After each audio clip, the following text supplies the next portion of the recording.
I'm going to tell you how my brother stabbed me in the back, tried to steal everything I'd built, and how I made him regret every second of it. This isn't a feel-good story about family reconciliation. This is about betrayal, business warfare, and why you should never underestimate the person you've wronged. My name's Danny, I'm 38, and I grew up in my family's Italian restaurant in South Philadelphia. My parents immigrated from Sicily in the 70s, and they opened Russo's in 1982.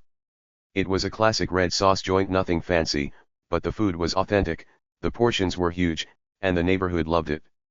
I spent my childhood in that kitchen, learning to make pasta from my nonna, watching my dad work the line, understanding that this restaurant was more than a business, it was our family's legacy. My brother Tony is 4 years younger than me. Growing up, we were close, or at least I thought we were. I was the responsible older brother, he was the charming one who could talk his way out of anything. Our roles in the restaurant reflected that I ran the kitchen and operations, he handled front of house and schmoozing with customers. It worked, or so I thought. When my dad had a heart attack 8 years ago, he couldn't run the restaurant anymore. The plan had always been that Tony and I would take over together as equal partners. Dad formally signed over 50% to each of us, with the understanding that we'd take care of him and Mom in their retirement. I threw myself into the business. I modernized the menu while keeping it authentic, improved our supplier relationships to cut costs, implemented better inventory systems, and trained our staff to higher standards. Tony focused on marketing and building relationships with local businesses for catering contracts. Over 5 years, I transformed Russo's from a neighborhood joint that barely scraped by into a legitimate destination restaurant. Food bloggers were writing about us. We got featured in Philadelphia magazine. Our revenue tripled. I was working 70-hour weeks, barely seeing my wife and kids, but I was building something I was proud of. Tony, meanwhile, was enjoying the fruits of my labor. He'd show up for dinner service, glad hand customers, take credit for our success, and leave early. He'd take long lunches, expense fancy dinners as business development, and generally treated the restaurant as his personal piggy bank while I did the real work. I didn't mind that much. He was my brother, we were partners, and the business was succeeding. I figured we each played to our strengths. Then about 2 years ago, I started noticing things. Money wasn't adding up. We were making more revenue than ever, but our profit margins were tighter than they should be. When I asked Tony about it, he'd blow me off. "You worry about the kitchen, I'll handle the business side," he'd say. I dug deeper. Turns out Tony had been skimming. Not a little, we're talking about $150,000 over 2 years. He'd been paying himself bonuses without telling me, running personal expenses through the business, and even taking out a loan against the restaurant's assets without my knowledge. When I confronted him, he didn't even try to deny it. "The restaurant's doing fine," he said with a shrug. "What's the big deal?" "The big deal is that you're stealing from our family business. From Mom and Dad's legacy." "Oh, come off it, Danny. You act like you're the only one who works hard. I bring in clients. I maintain relationships. You take 3-hour lunches and expense bottles of wine that cost more than our line cooks make in a week." We had a massive fight. I told him he needed to pay back what he'd taken and agree to more oversight. He told me I was being controlling and that I needed to trust him more. I should have seen what was coming next. But I was naive. I thought family meant something. 2 weeks after our fight, I showed up to the restaurant and found the locks changed. There was a legal notice on the door. Tony had filed a lawsuit claiming I was mismanaging the business, had created a hostile work environment, and was endangering the restaurant's finances. He was seeking a court order to remove me as managing partner and grant him sole operational control. It was complete bullshit, but he'd been planning it for months. He had falsified documents, fabricated employee complaints, and even got a few of his buddies to claim I'd been embezzling, projection much. He'd hired an aggressive lawyer and convinced the judge to grant a temporary order barring me from the restaurant pending a full hearing. I was locked out of my own family's business. The restaurant I'd poured my heart into for 5 years, the kitchen I'd grown up in, the legacy I'd been trying to honor, Tony had stolen it all. My parents were devastated but conflicted. They didn't want to take sides between their sons. My mom cried and begged us to work it out. My dad, still fragile from his heart problems, just looked defeated. I hired a lawyer and prepared to fight, but legal battles take time. Meanwhile, Tony was running the restaurant into the ground, as it turned out. Within 3 months, the quality started slipping. He'd fired most of our best kitchen staff, probably anyone loyal to me, and replaced them with cheaper, less skilled cooks. Reviews started tanking. Regulars stopped coming. The court case dragged on for months. My lawyer was confident we'd win. Tony's evidence was clearly fabricated, and I had the real financial records, but it would take time. In the meantime, I was out of work, burning through savings on legal fees, and watching my brother destroy everything I'd built. My wife Maria asked me one night what I was going to do. Even if you win in court, do you really want to go back to being partners with Tony after this? She was right. Even if I got the restaurant back, the trust was gone. The partnership was dead. Tony had shown me exactly who he was. I'm going to start over, I decided. I'm going to open my own restaurant. Maria looked at me like I was crazy. With what money? We're broke from legal fees. I'll find a way. And I did. I liquidated our savings, took out a loan, and called in every favor I was owed.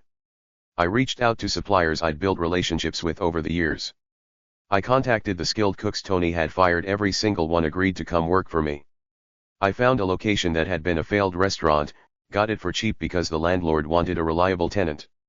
The location? Directly across the street from Russo's. Tony lost his mind when he found out. He called me screaming. You can't do this. You're trying to sabotage me. I'm opening my own restaurant, I said calmly. In America, that's called competition. Maybe you should try being better at what you do. I called my new place Nana's Table, named after my grandmother who taught me to cook. The menu was everything I'd wanted to do but couldn't while constrained by Russo's traditional image. Modern Italian, yes, but elevated. Fresh pasta made daily. Locally sourced ingredients. Inventive dishes alongside the classics. I worked like a madman getting it ready. My old staff worked for deferred wages, believing in what we were building. Maria handled the books and front of house management. We opened 6 months after Tony locked me out of Russo's. The neighborhood noticed immediately. Here was the guy who'd actually been making the great food at Russo's, now with his own place. The food bloggers who'd praised Russo's came to check out Nana's Table. One by one, they updated their recommendations. If you've been to Russo's in the past 6 months and been disappointed, try Nana's Table across the street. Chef Danny is back, and he's better than ever. Our opening week was packed. Our second week was packed. By the third week, there was a wait list for reservations.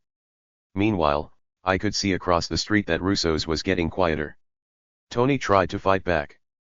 He put up banners claiming Russo's was the original family recipe. He ran social media ads attacking me as a traitor to family. He even tried to start a rumor that I was using inferior ingredients. It all backfired.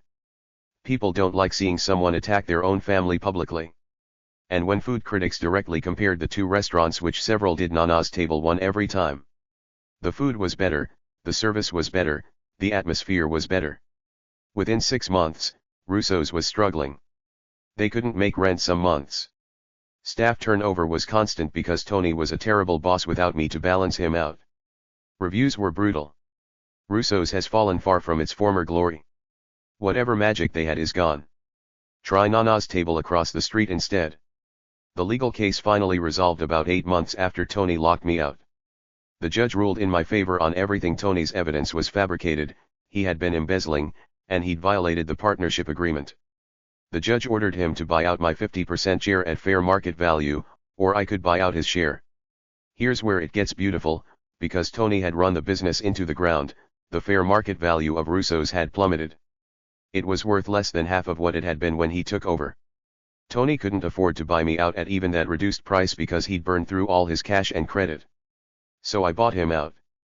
For a fraction of what my half had been worth a year earlier, I now owned 100% of Russo's. I shut it down immediately. Tony was furious, but there was nothing he could do. I owned the business, the recipes, the name, everything. I considered keeping it open just to run it properly, but honestly, Nana's Table was doing great and I didn't need the headache. Instead, I sold the Russo's property to a developer for a nice profit. With that money, I expanded Nana's Table, added a private dining room, and upgraded our wine program. Tony tried to open his own restaurant a year later. It failed within 6 months. Turns out when you don't have someone else doing all the real work, you actually have to know what you're doing. He couldn't cook, couldn't manage staff, couldn't control costs. Last I heard, he was managing a chain restaurant in the suburbs. My parents eventually came around. Once the truth about Tony's embezzlement came out in court, they couldn't deny what he'd done. My dad was heartbroken that Tony had betrayed the family, but he admitted I'd been right. Mom still wishes we'd reconcile, but she understands why I won't. I see Tony at family events sometimes. He doesn't talk to me, and I don't talk to him. My parents come to Nana's table regularly. It's their new family restaurant, even if it doesn't have their name on it anymore. The restaurant business is thriving. We've opened a second location. I've been approached about a cookbook deal. Food Network wants to feature us on a show. Everything I worked for at Russo's, I've achieved with Nana's table on my terms, with people I trust.